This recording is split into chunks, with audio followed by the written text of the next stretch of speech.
And I'm excited about my guest, Vicki Moore, because she is the founder of quite a unique organization, and it is called Rahab's Rope. Now, so many women around the world are being trafficked into slave trade, into prostitution, and God has taken this little housewife from Gainesville, Georgia, and called her to address a huge need. So thank you so much for being here and for sharing this with us. Thank you. I'm glad to be here. Thank you. You know, when you read it and when you hear about it, and I'm sure for you, someone who actually is witnessing it and working with these women and seeing what it is to be in a situation where your freedom, your liberty, and your body is abused the way they are. I mean, it's just unbelievable to think the numbers are staggering.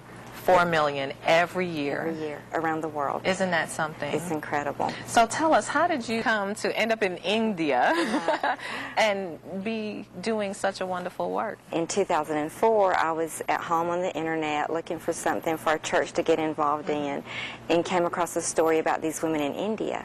And so because I had been to India, it piqued my interest initially. And so I read the story about these women and found all of these facts. 4 million women around the world. Every day in India, 200 girls and women are forced into prostitution. And so as I read these things, my heart was just breaking, and I'd never heard these kinds of things before.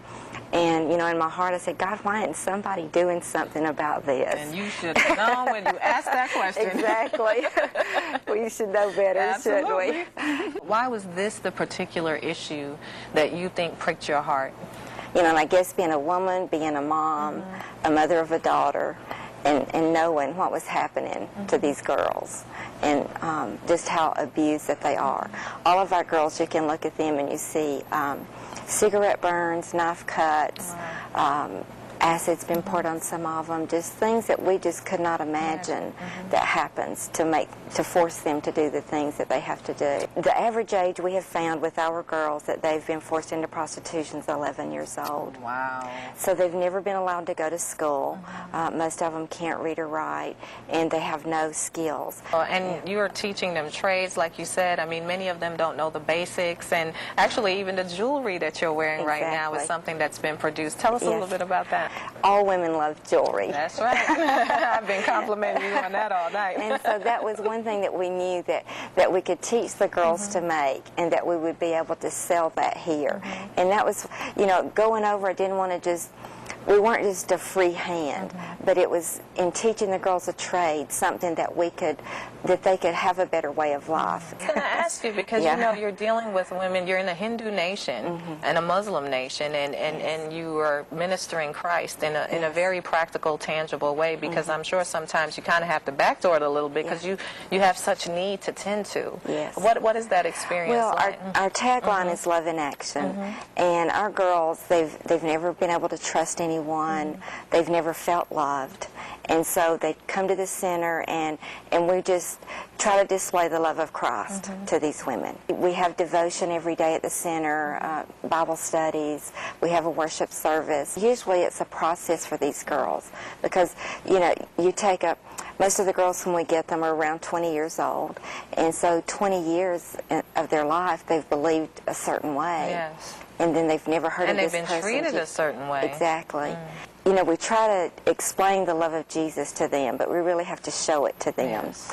And it's a process for them to accept being loved. Yes. They have no trust. It's a process of building trust, and for them understanding what love really is, and that there's this man Jesus that loves them. Wow. And it's an incredible experience to get to see that transformation take place, to see the girls come in and not be able to make eye contact with you, not be able to smile, not want to touch. Yes.